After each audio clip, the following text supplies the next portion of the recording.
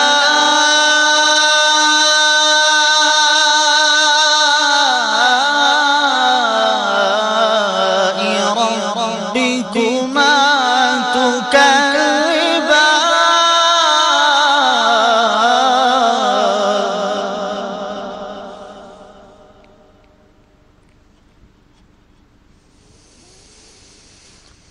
فيهن قاصرات الطرف لم يطمثهن إنس قبلهم ولا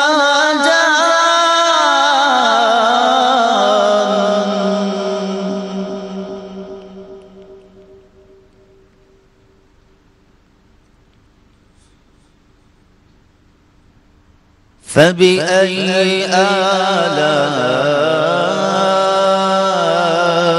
ربكما تكذبان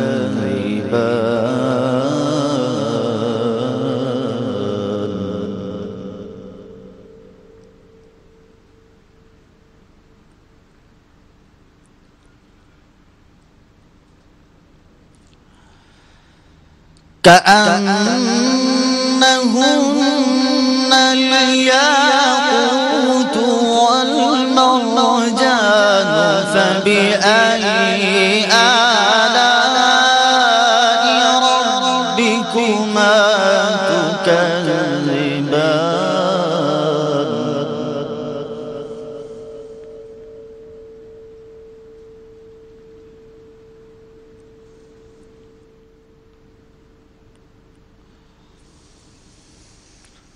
هل جزاء الإحسان إلا الإحسان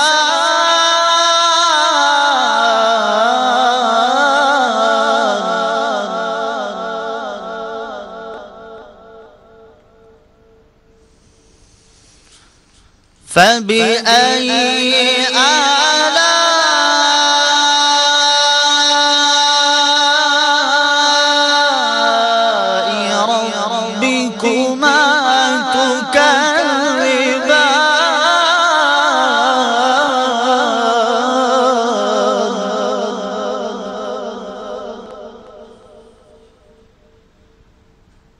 هل جزاء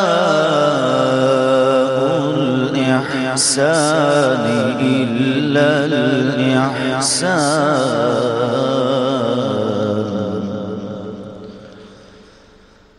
فبأي آلاء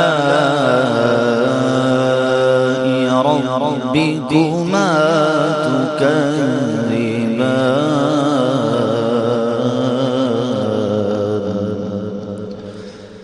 آمنت بالله صدق الله العظيم